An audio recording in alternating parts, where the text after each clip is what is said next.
Hello, my name is John Reynolds. Welcome to Extraordinary Life Stories. On this episode, I'm talking with Javeno Mclean. Javeno is an award-winning fitness trainer and community champion known for his boundless energy, positivity, and dedication to helping others. Javeno has made a profound impact by offering free fitness classes for the elderly and people with disabilities, showing his passion for inclusivity and making fitness accessible to all. With a background in professional sports training, Javeno has worked with athletes at the highest levels, but his true calling has been transforming the lives of everyday people through physical health, mental well-being, and community spirit. His infectious enthusiasm and heartwarming approach have earned him recognition far beyond the gym, with a viral impact on social media, solidifying his reputation as a true force for good. I'm really looking forward to talking with Javeno, so let's get into it. Javeno, thank you for joining me. Pleasure. I've been looking forward to this. I've been looking forward to it. I'm trying to hold my excitement in, I'm trying to be professional. No, let it out, man. Let it out. Tell me, who is Javeno Mclean? Good question. Javeno is a man that had a vision to try and change the world, put a stamp on the world, influence the world in my way, unapologetically me. In all honesty, John, I'm a cheerleader for happiness, that's all I am. I just try my best to, everyone's got amazing inside of them. Everybody. I just try and expose it. Sometimes people forget that they've got that amazing inside. I just try and remind them. The world isn't in the greatest state right now, so a lot of people have lost their confidence. I just try and give them that back. Give them their pride back. And a lot of people have forgotten how to smile and laugh again. I just try and give them the smile back. I don't think I'm doing anything amazing. I don't, John. I just generally believe that this is what everyone should be doing anyway, treating people nice. But they're not. But they're not. So you are doing something amazing. And where did this come from? Where did this passion and purpose that's just like pouring off you? I don't know, man. That's why I say these kind of things are so therapeutic to me, because if I'm honest, I don't know. It makes no sense. This is where when we're talking to one of the boys outside, I've got 2 kids, 2 young boys, right? Love makes no sense. Real love makes no sense. I can't explain in words how much I love my 2 kids. I know that I do anything for them and they are everything to me. It doesn't make no sense. It's impossible to work out, let alone explain, and that's the only way I can look at my work. I've got nobody in my family that I know that's severely disabled, but from an early age I just knew that I could give people that are disadvantaged a reason to smile and an experience that will fill their day with so much joy. And I've done it from when I was 16 years. I've done it for 23 years, since I was 16, and I've never took a penny off anybody, because it's never been priority to take money off somebody who's going through cancer or disability. My priority has always been, can I give you an experience now that will live forever, something that we can both own? And I don't know why. Was there like a defining moment when you were younger where you did help someone, or you watched someone help someone and it almost stood out? Because we've just agreed it doesn't happen enough, right? No. So you must have been noticing that. You would have been fully present growing up, thinking, the world's not particularly friendly and so on. Is there something that stands out where you were like, and also unashamedly, that felt good? It wasn't, if I'm honest with you, so I've been doing this since I was 16. It's never been priority for me. It's something that I've done, and I've been doing other things. It was something that I've always done. It's only in the last, say, 10 years where people have kind of gone, whoa. So the first instance was that I remember, and I love telling this story, man. This story it makes me smile every time I think about it, because as a dad, as a husband now, you know what that real human touch feels like when you've been away from your kids or your wife and you get that hug. It's just something that words can't.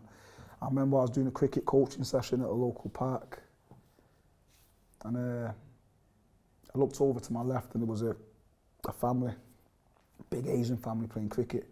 Couldn't take my eyes off them because there was this one gentleman, Ishmael, rest in peace, who was in his wheelchair. and he just wanted in, John. I'm looking at him, and he wanted in every time the ball got hit. He was like this, and I'm looking, and I couldn't take my eyes off it. And I said to the guys, 1 second, I need to go over. I had no business going over. As a 16-year-old, somebody should have said, this ain't your place, mate, go away. I had no problem, I had no issue, no right to walk over to a family and intervene.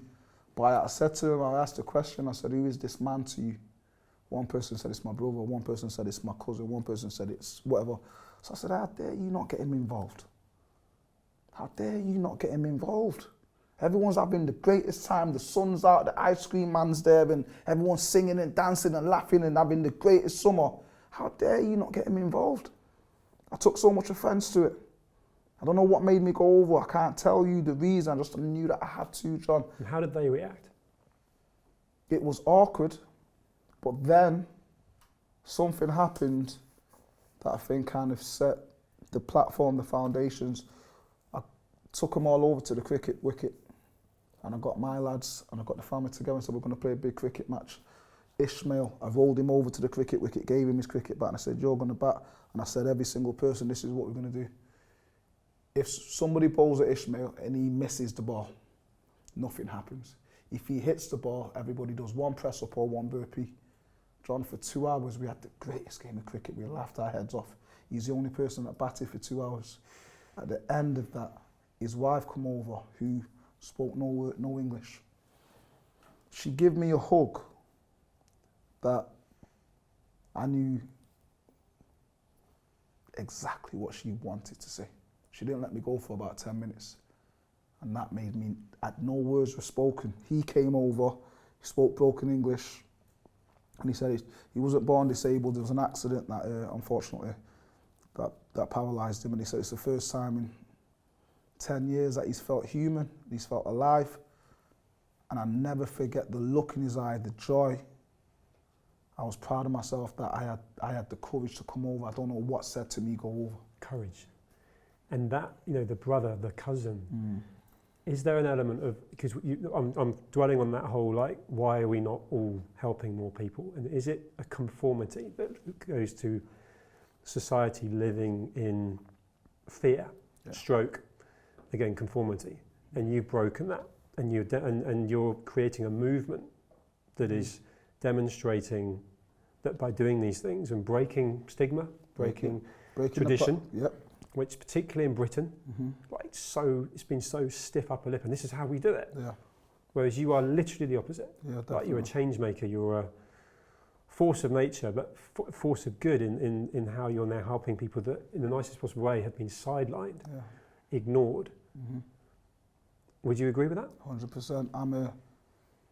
I've always believed in breaking the patterns. I've always been being a change. I'm a rule breaker. I'm so bad. I break all the rules.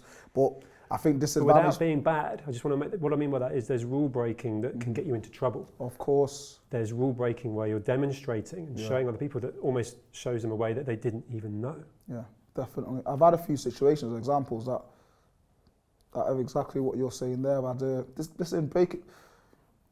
It's all about breaking patterns, John. To me, disadvantaged people, disabled people, elderly people, they're used to a pattern of abandonment, a pattern of people claiming that they're difficult or hard to work with. I bring them issues to the front of the conversation straight away. I destroy them to let that person know that I'm not going to claim that you're difficult or hard to work with. I'm not going to abandon you. I've had a few situations over the last few years where I've had to really show the world, if you break the rules with love and care, amazing things will happen. I had a young girl, I'm not going to name her, who she broke my heart when the first time she came in. She's suffering with leukemia. She's recovering from leukemia. John, she's like a Disney character. She's gorgeous, she's beautiful, she's so sweet, and I give her a hug. And as I'm pulling away, she said, no, don't let go. I don't get any hugs anymore.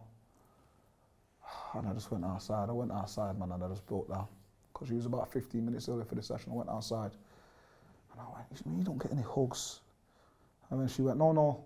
When I came back in, she went, no, not from mummy and daddy, from the hospital. They're not allowed to touch me. Human touch is one of the most important things. Human touch is so powerful and it's so needed. I'm going to break the rule. If the rule says, I'm not supposed to touch you, you're a young girl who's going through leukemia. I'm going to give you the greatest hug every time I see you. And she'll feel that as well. And she'll loves feel it. the heartfelt. She loves it. And that's, so when I say breaking the rules, never to endanger anybody or to make anybody feel any kind of way. If I believe that there's something greater on the other side of that, I'm going to break the rule. So for context of anyone watching and listening, because of course I've had the pleasure to get to know you, read about you, and we'll come on to like the kind of social media following, but what is it that you are doing that is helping people?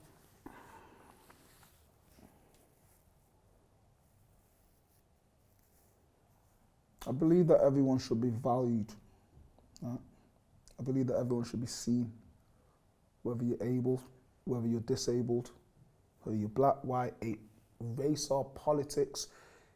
This is God's medicine. This is where I see it. And it's not just exercise. I hate when people ever belittle or dilute the stuff that I'm doing and never say it's not just exercise. The world right now is very segregated. The world right now is broken. Humanity is broken. There's a lot of hate.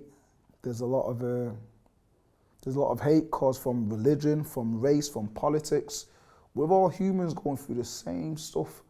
So I look at the stuff that I'm doing as medicine for humanity. I'm giving people who may have lost themselves, who may look in the mirror and not recognize the person that's looking back at them. People who have been kind of shunned by society. People who, breaks my heart to say, sometimes feel like they're not worthy of living a happy life. It breaks my heart that anybody will ever feel that way, that people feel like they're not worthy of being happy. I have to change that, John. And you are, and I think in the short time that I've been connected to you, I've been looking at what you put out on social media and the people that you're affecting and helping in your immediate sphere. And it's powerful, it's inspirational. But then what you've done is captured a community. So clearly, although we were both agreeing earlier, there's not enough people trying to help and doing what they can to help. You found a community, you built kind of a tribe of people that sort of thrive on what you put out. Do you feel that? Because Javeno, as Javeno, right, you're one man and you're giving elderly and disabled people free gym membership and personal training. I think I even heard you sort of, some days you might give 6 personal training sessions 13, John. In a day. In a day. And some of these might not be paid for at all. None of them are paid for. So yesterday I did 12 for free. This morning before I came here I did 7. And then you come from Manchester to London where we are now. Yeah. You're travelling back later? Yeah. And the thing is, John, you know why I do it? It's, like I said, it's not for money. Right? I always believe that to help somebody from the pure... We're in a society now, people love chasing money. Money's not my God. In order for me, if I'm going to help somebody from the purest part of my soul, I've said it a million times, there's no NatWest, there's no Lloyd CSB. That's me helping you because I want to. So because I want this to ripple out to people from an entrepreneurial point of view. So there's people watching this going, I'd love to be like Javeno. I want to do this. I want to make money. You are making money. So there's an inspiration. You're not doing any of this to make money. You can feel that. I knew it before I even sat down. You can feel it. You know, you enjoyed doing those 7 training sessions this morning. So to someone that's now saying, I want to be like Javeno and I want to help people. I want to have that purpose and I want to have what I can see Javeno has, which is a contentment, no arrogance, contentment, and I've found my passion and purpose, but I want to make money. Elaborate on that. So almost like, I guess my point being, you clearly set out on a journey to help people, and then the money has come. They're not even linked. And what I mean by that is, fall in love with the craft. Fall in love with what you're doing. I fell in love with what I'm doing a long time ago. It's accumulated to a monster ball of love and care. I love what I do. In order for me to love what I do, I've had to learn to be unapologetically me. I don't negotiate my personality or character for nobody. And because that's allowed me to just be truly myself, I'm assuming people watching or the people who I interact with get it, they feel it, and it allows them to go, let me follow and be myself. And because I really truly love what I do, it's just opened up other doors. because I'm genuinely so happy, and I believe that sometimes, obviously, people want to make money and want to build your business. My business is grown because of my love for what I do, but the section that we're talking about hasn't brought me any money, not brought me a penny. And I just love that, I love social media now, because like I said, I'm late to social media. These youngsters that I train, and even the elderly people, I'm supposed to tell you that you're amazing and that you're gorgeous and that you're this and that. And sometimes it's a bit, it's like, I'm like a big brother figure to a lot of them. And it's like, oh yeah, whatever. Like when you think about when we was younger and your mum and dad is supposed to tell you that you're this and that. Sometimes you go, whatever. So now, I tell people all the time how amazing they are, how inspirational they are. And they kind of sometimes go, yeah, you're supposed to say that. Now, social media has allowed people to, even this morning when my girls went, have you seen the TikTok? I had 3,000 comments. I had people from around the world telling me that I'm beautiful, that I'm strong, and I'm this and I'm that. And I can go, I told you so. And that there to me is the great side of social media. There's bad sides of it as well, but that there means everything to me. That means more than money.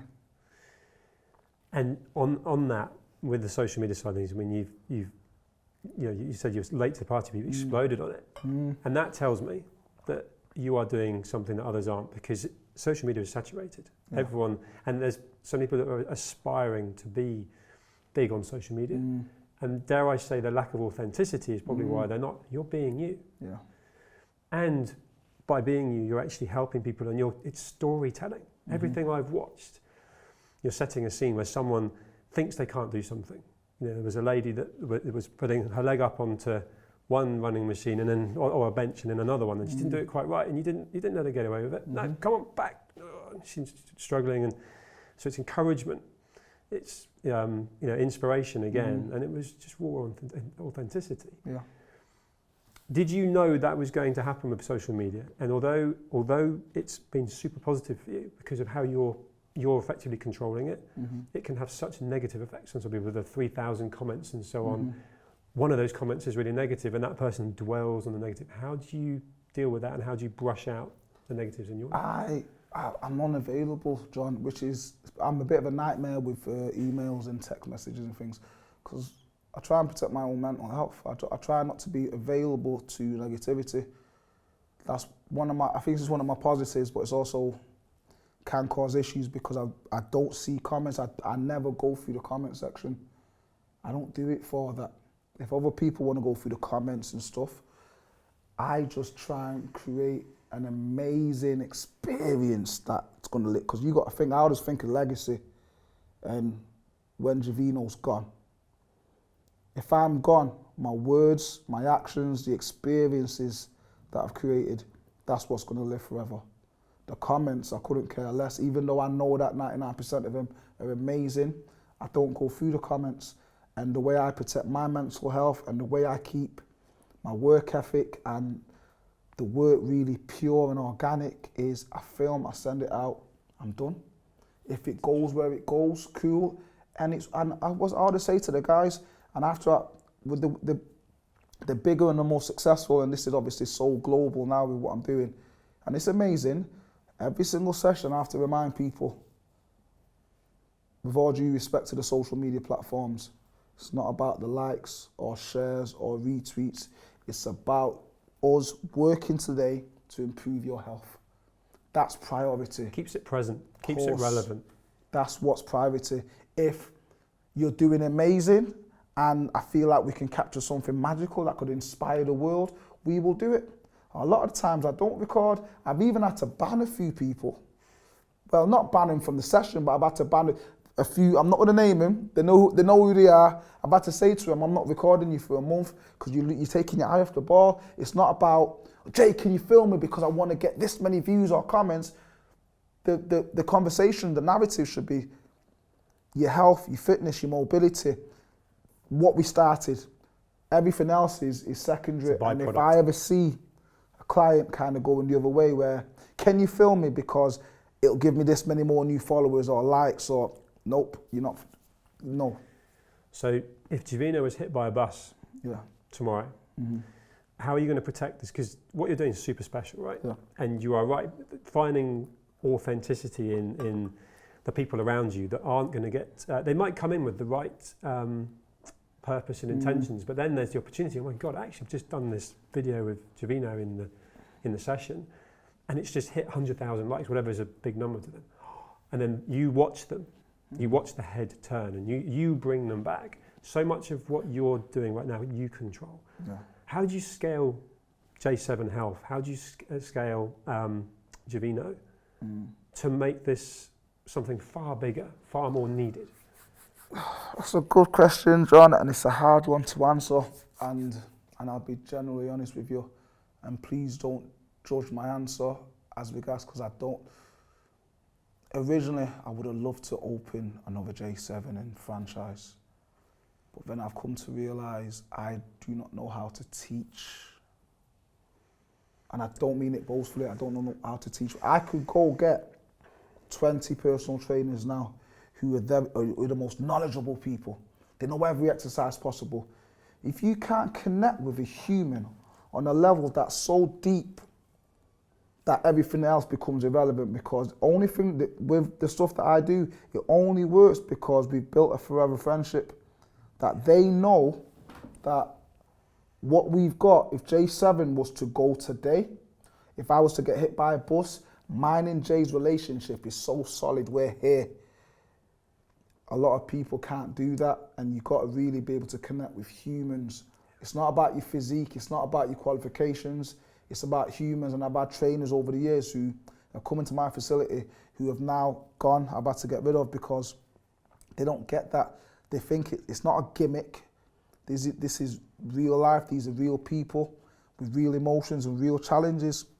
You have to connect in a way I'm not sure I know how to teach. And I found one lad who's absolutely amazing, who gets it. He's just got the greatest heart. He gets it. There's certain things that he does where I look and go, that's what I would have told him to do, and he's done it without me provoking him. Sitting with people. Can you sit with a lady who's maybe 85 for 45 minutes and just talk to her about a day? Can you sit with somebody who's going through terminal cancer and make her forget that she's dying and she's got 4 months to live? These are real scenarios. Can you sit with somebody who's got a degenerative disease that is killing her mobility month in, year out, and she's now 25, by 31 she knows that she will not be alive? Can you sit with her and make something so beautiful and present where she just laughs? And she forgets that on the other side of this session, reality is you've got 6 years left to live. That's something that I'm not sure how to teach. That's something that is that just comes from a really warm, calm heart, like really nice, big-hearted person. And it's I'm hoping to find 1 or 2 more. You need to. It's empathy. It's natural curiosity, and it's giving time. Yeah. That comes naturally to me. I've done that where I have the opportunity to be with someone. I'm naturally curious. I naturally want to help people. It's probably a massive why about how everything Extraordinary Life Stories has come together. And Jack, Jaaq, just ask a question, the social media mental health platform, and you've just been talking to a couple of the guys out there. Putting that back to you, there's more conversation now, even from a man-to-man point of view, happening than there ever was before. It's a bit of a stigma. Yeah. You know, we might have talked about pulling a muscle in personal training, but I'm not going to talk to you about anything that's sort of mental health related, whereas it feels to me like probably the word is disarming. You do that, you just cut through, you just be you. I've always done it, which is why I was so looking forward to talking with you. Do you think that through what you're doing, and I'm going to call it that sort of a movement again, that you'll draw those sorts of people to you, and you almost need to call them out, you almost need to ask for help to form this tribe? Because, you know, you can't teach someone to be Javeno, but you can bring the character traits out of people that you're inspiring. And if these people come through, you could form something bigger and bigger, because it's working. Definitely. It's working. I mean, you've got the day-to-day experience, and you live and breathe it. passionately every day. I can see that will never change. Yeah. But if you can have more people supporting 100%. you, sharing that mission, it's mission-led, right? Yeah. Which creates a movement, creates habit forming. I mean, you could affect massive change just beyond what you do every day, because it's seriously powerful. It is, And man. it's almost a shame to say it, but it's relatively unique. Once I found out about you, and you were filming today, I can't think of anyone else that's... There is nobody that I know. There are people that are doing training. I don't want to diss people. Don't train people for a gimmick. Don't train people for likes or shares. But this is the head turning thing, Yeah, right? this is They've what- worked out, so people will copy you. Yeah. You're a trailblazer. Yeah. You've pioneered something that works. People will, and this is the world we live in now, especially with social media. But they'll look at it and go, oh, that's wicked. So look at me, look what I'm doing. But people will see through that. It's dangerous, John. You will see through that. Yeah. If you were able to choose those people to grow the tribe, that would be formidable. Yeah. It's every single day I have hundreds of trainers from around the world who will tag me and stuff, and I'll be honest, I ignore it because I see through it.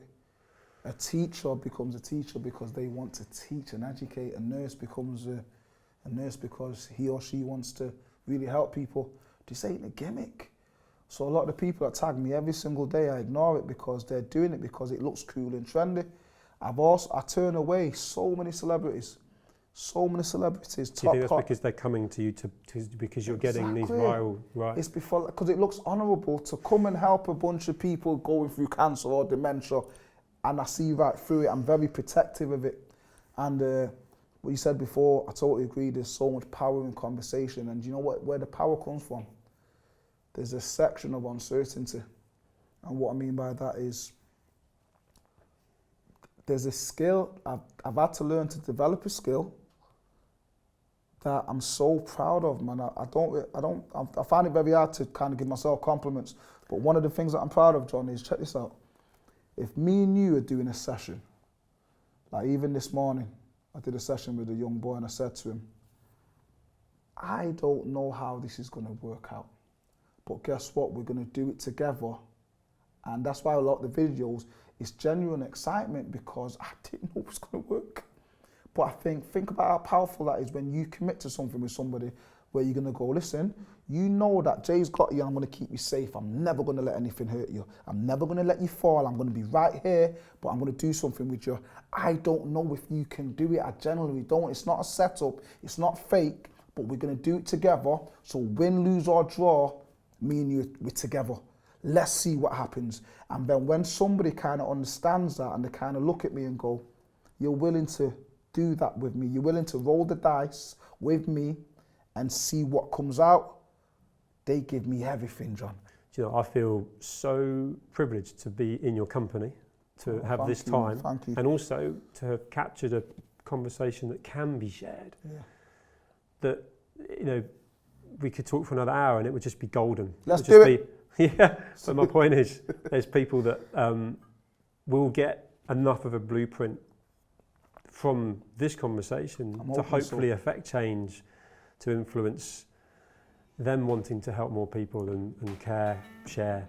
Thank you so much for making this time to talk with me. Thank you so much. It's been an absolute pleasure. Thank you.